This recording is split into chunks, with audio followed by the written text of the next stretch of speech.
محترم بزرگوں اور دوستوں، پیارے اسلامی بھائیوں، محرم کا مہینہ اسلامی سال کا یعنی سن ہجری کا پہلا مہینہ ہے، اور اس مہینے میں بہت واقعات رونما ہوئے، لیکن سب سے بڑا واقعہ اور اہم واقعہ کربلا کا واقعہ ہے۔ دنیا میں اور باقی تمام واقعات کو اور اس بات کو کہ یہ سن ہجری کا اسلامی سال کا پہلا مہینہ ہے، اس کو لوگ بہت کم جانتے ہیں، لیکن اس بات کو زیادہ جانتے ہیں کہ یہ حسین کا مہینہ ہے، یہ کربلا والوں کا مہینہ ہے۔ یہ کون ہیں حسین؟ رسول اللہ کے شہزادے حضرت علی کے لخت جگر اور فاطمۃ الزہرا کے جگر کے ٹکڑے ہیں۔ 5 شعبان 4 ہجری بروز سہ شنبہ کے دن پیدا ہوئے۔ اللہ کے پیارے حبیب حضور اکرم صلی اللہ تعالی علیہ وسلم نے اپنے شہزادے، اپنے نواسے کا نام حسین رکھا، اور آپ کے کانوں میں اذان و اقامت کہی۔ 7ویں روز آپ کا عقیقہ اور ختنہ کیا گیا۔ 2 مینڈھے ذبح کیے رسول اللہ نے حسین کی ولادت کی خوشی میں، حسین کے لیے۔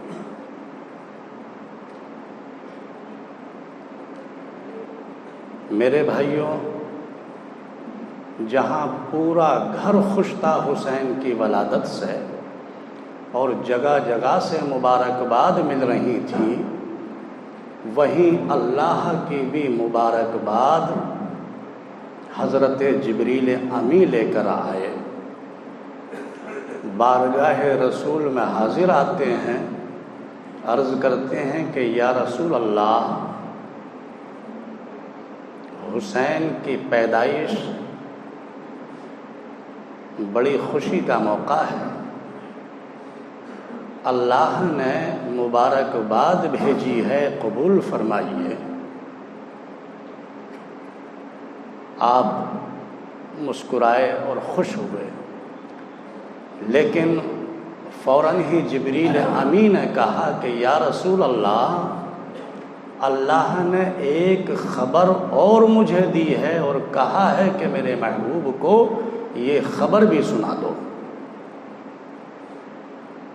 سرکار نے ارشاد فرمایا کہ اے جبریل، کہو وہ دوسری کیا خبر ہے؟ جبریل امی نے عرض کیا کہ یا رسول اللہ، میں دیکھ رہا ہوں جس حسین کے گلے کو آپ بوسہ دے رہے ہیں، اسی گلے پر آپ کی امت، آپ کا کلمہ پڑھنے والے لوگ چھری پھیریں گے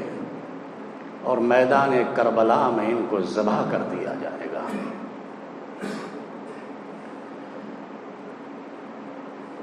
آپ نے جب یہ خبر سنی، احساس ہوا، رنجیدہ ہوئے، لیکن زبان مبارک سے نکلا کہ یا رب ذوالجلال،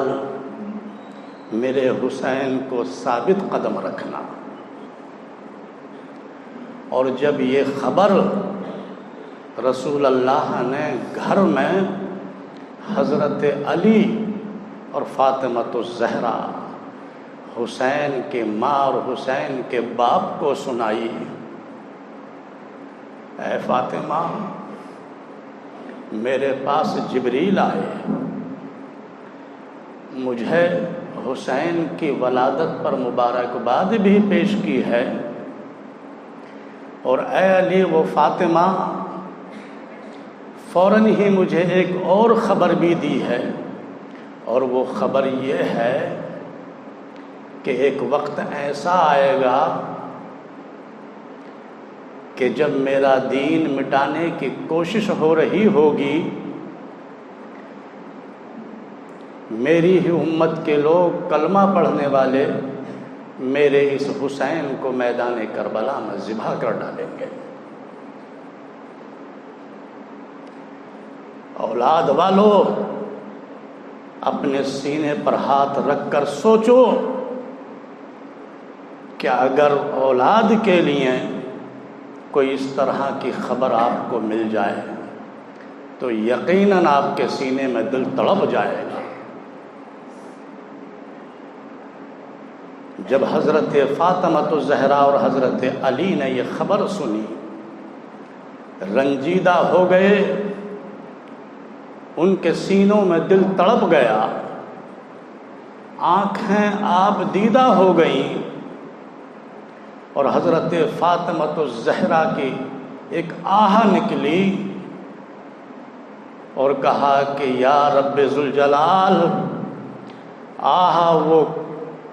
وہ وقت وہ ہوگا جب میرے لال پر کوئی رونے والا بھی نہ ہوگا۔ ایک ماں کی آہ فاطمہ الزہرا کی درد و غم سے بھری ہوئی آہ جب دل سے نکلی تو بارگاہ الہی میں قبول ہو گئی۔ اللہ نے اپنا پیغام بھیجا، میرے محبوب کو سنا دو کہ وہ بتا دیں، فاطمہ کو تسلی دے دیں کہ ہم فرزند کا، حسین کا غم قیامت تک زندہ رکھیں گے، اور ہم اپنے فرشتوں کو حسین کے مدفن پر مقرر کر دیں گے تاکہ قیامت تک حسین کے غم کے لیے گریہ بزاری کرتے رہیں۔ میں نے تاریخ میں بھی پڑھا اور مستند کتابوں سے میں نے یہ پڑھا کہ ایک قطرب نامی فرشتہ، جس کی ذمہ داری، جس کی ڈیوٹی تیسرے آسمان پر تھی، کسی وجہ سے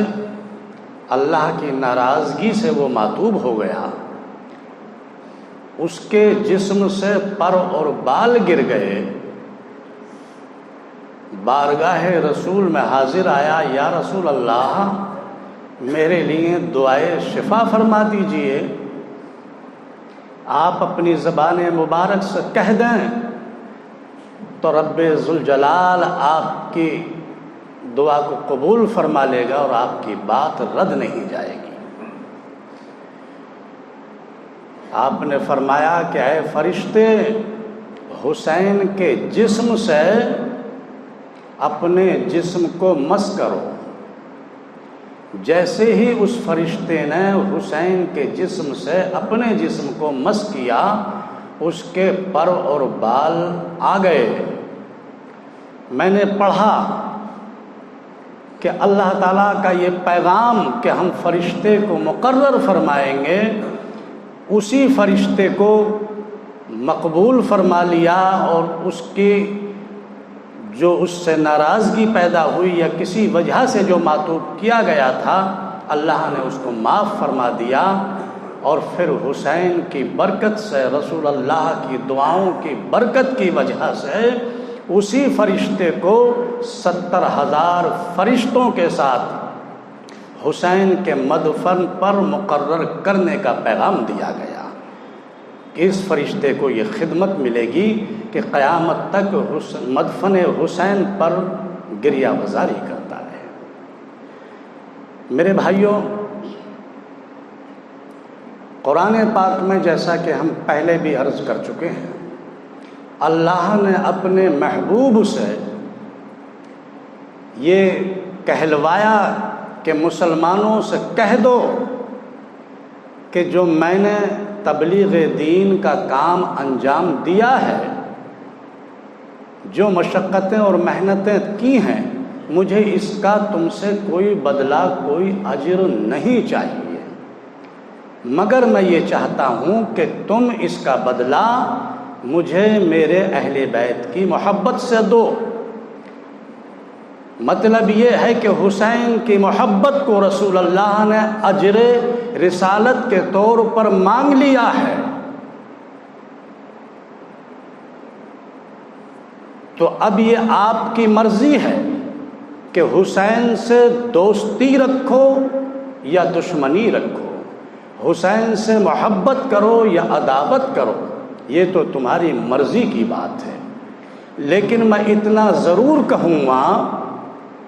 کہ احادیث میں یہ الفاظ کیوں ملتے ہیں جو رسول اللہ نے فرمایا الحسن والحسین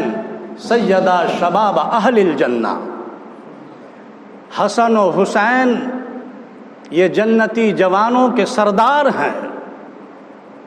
یہ کیوں کہا جا رہا ہے کہ انا مدینۃ العلم و علی بابھا؟ رسول اللہ ارشاد فرما رہے ہیں کہ میں علم کا شہر ہوں اور علی اس کے دروازہ ہیں۔ یہ کیوں کہا جا رہا ہے یا علی حبک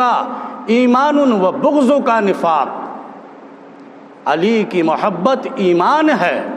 اور علی سے بغض رکھنا، ان سے عداوت رکھنا یہ نفاق ہے۔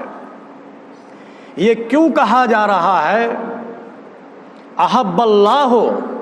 من احب حسینا من ابغض اللہ من ابغض حسینا؟ یعنی جس نے حسین سے محبت کی اللہ نے اس کو اپنا دوست بنا لیا، اور جس نے حسین سے عداوت کی، حسین سے بغض رکھا، اس نے اللہ کو اپنا دشمن بنا لیا۔ میرے بھائیوں، یہ کیوں ہمیں سمجھایا جا رہا ہے؟ یہ مقامات ہمیں کیوں دکھائے جا رہے ہیں؟ یہ منزلیں ہمیں کیوں دکھائی جا رہی ہیں؟ اس لیے کہ اس میں ہمارا فائدہ ہے کہ جب ہم ان مقامات کو سمجھ لیں گے اور جان لیں گے اور اہل بیت سے محبت کرنے والے بن جائیں گے، حسین سے محبت کرنے والے بن جائیں گے، تو حسین کی محبت رسول اللہ کی محبت ہے اور رسول اللہ کی محبت اللہ کی محبت ہے، اور جس نے اللہ کو اپنا بنا لیا وہ دنیا میں بھی کامیاب ہو گیا اور آخرت میں بھی کامیاب ہو گیا۔ تو یہ سب کچھ بتانا یہ ہمارے لیے فائدے میں ہے، مگر میرے بھائیوں میں یہاں ایک بات اور کہوں گا،